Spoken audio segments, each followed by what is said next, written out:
Marxist democratic ഫ്രണ്ടിന്റെ സ്ഥാനാർത്ഥിയായി P K. Sasi Ottapalam മണ്ഡലത്തിൽ UDF സ്വതന്ത്രനായി മത്സരിക്കുമെന്ന് കൺവീനർ സതീഷ് കൊഴിഞ്ഞാമ്പാറ. മറ്റു മണ്ഡലങ്ങളിൽ UDFനെ പിന്തുണയ്ക്കാനും തീരുമാനം. പാലക്കാട് CPMന്റെ പെയ്ഡ് സ്ഥാനാർത്ഥിയാണെന്നും സതീഷ് പറഞ്ഞു. മാർക്സിസ്റ്റ് ജനാധിപത്യ കൂട്ടായ്മയുടെ സ്ഥാനാർത്ഥിയായിട്ടാണ് UDF പിന്തുണയോടുകൂടി ഒറ്റപ്പാലം നിയോജക മണ്ഡലത്തിൽ മത്സരിക്കുന്നത്. അതിന്റെ തെരഞ്ഞെടുപ്പ് പ്രചരണ പ്രവർത്തനങ്ങൾക്ക് നാളെ രൂപം കൊടുക്കുകയാണ്. നാളെ റോഡ് ഷോയോടുകൂടി അതിന്റെ ഒരുക്കങ്ങൾ ആരംഭിക്കും. ഔദ്യോഗിക പ്രഖ്യാപനങ്ങളൊക്കെ ഔദ്യോഗിക പ്രഖ്യാപനം ഉണ്ടാവുമെന്നാണ് പ്രതീക്ഷിക്കുന്നത്. UDFന്റെ ഞങ്ങൾ മാർക്സിസ്റ്റ് ജനാധിപത്യ കൂട്ടായ്മയുടെ സ്ഥാനാർത്ഥിയായി അദ്ദേഹം മത്സരിക്കണമെന്ന് തീരുമാനിക്കുകയും അതിന്റെ തെരഞ്ഞെടുപ്പ് പ്രവർത്തനങ്ങൾക്ക് രൂപം കൊടുക്കുകയും ചെയ്തിട്ടുണ്ട്. ഇതിൽ പിന്തുണ മാത്രമാണ് UDFന്റെ എന്നുള്ളതാണ്. UDF പിന്തുണയുള്ള മാർക്സിസ്റ്റ് ജനാധിപത്യ കൂട്ടായ്മയുടെ സ്ഥാനാർത്ഥിയാണ്.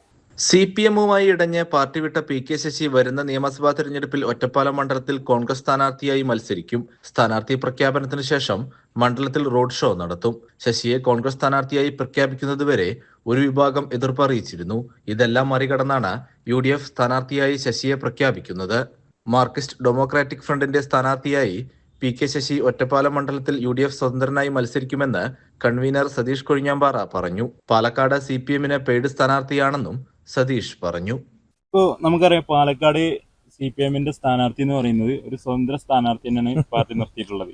അതിനോടെങ്ങനെ ഞങ്ങളുടെ കൂട്ടായ്മയുടെ ഭാരവാഹി എന്ന് പറയും. അത് പേയ്മെന്റ് സീറ്റാണെന്നുള്ള ആക്ഷേപം ഞങ്ങൾക്ക് പൊതുവിലുണ്ട്. ഞങ്ങൾക്ക് എന്ന് മാത്രമല്ല, പൊതുവിൽ ആളുകൾക്കുണ്ട്. പേയ്മെന്റ് സീറ്റാണ്. അല്ലാതെ ഇപ്പോൾ രാഷ്ട്രീയ രംഗത്ത് ഒരു ബന്ധവും ഇല്ലാത്തൊരു വ്യവസായിയെ, ഒരു ബന്ധവും ഇല്ലാത്ത ഒരാളെ പെട്ടെന്ന് സ്ഥാനാർത്ഥിയാക്കിയാൽ സ്വാഭാവികമായിട്ടും അത് പേയ്മെന്റ് സീറ്റ് എന്നാണ് സംശയിക്കുന്നത്. CCN കടമ്പഴിപ്പുറം.